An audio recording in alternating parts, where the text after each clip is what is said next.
When the Oscars are handed out early in March, attention will be focused on the big prizes. Best Picture, Best Actor, Best Actress. But there's one less high-profile Oscar category that this year has some very strong contenders. It's that of Best Documentary Feature. I'm not Peter's sister, but sometimes I have. Cutie and the Boxer is perhaps the most intimate of the Oscar-nominated documentaries, a portrait of a marriage, of the changing dynamics of a relationship between two Japanese-born artists who've long been living in New York. Ushio Shinohara is invested in his boxing or action painting, struggling to keep his legacy alive. His wife, Noriko, 20 years his junior, who's long put his needs first, is at last finding her artistic voice through her drawings.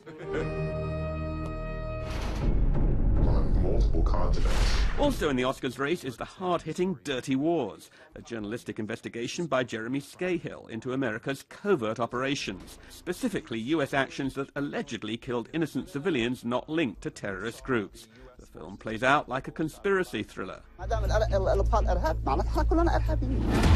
Many of the Oscar-nominated documentaries are aiming to give filmgoers something they can't get from mainstream journalism. Often they're stories from impassioned individuals who've made a big commitment in terms of time. You get a richer perspective, you get a longer perspective, and at its best, you get a real artistic vision.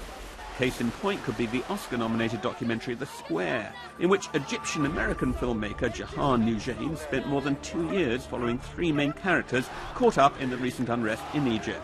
The director believes her film, which has won several awards, is providing people with something that traditional news journalism can't.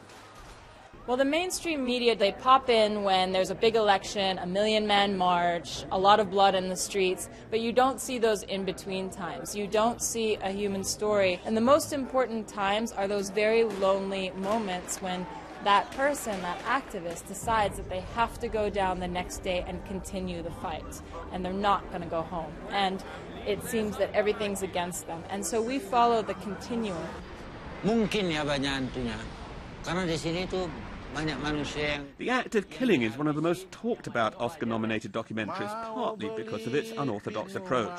Its focus is on the men who led anti-communist death squads in Indonesia in the 1960s. They slaughtered thousands.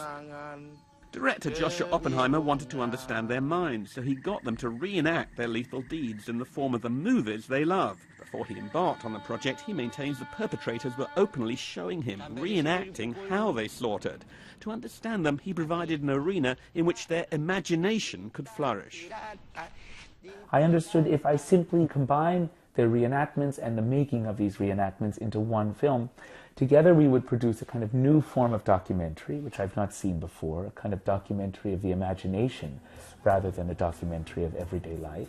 And in so doing, we would answer these questions of the imagination. How do they want to be seen? And how do they see themselves? And ultimately, what is the meaning of this horrifying history?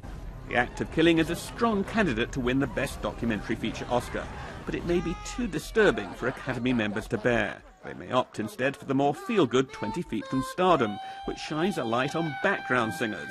Among those featured is Mary Clayton, who did backup vocals for, among others, the Rolling Stones, most famously for the song Gimme Shelter. It sort of tells people that the background singers was the most intricate part of the artist, because we made the artist look good. 20 Feet from Stardom has been widely seen and made more money than any of the other Oscar-nominated documentaries. Its high profile could definitely help its chances on Oscars night.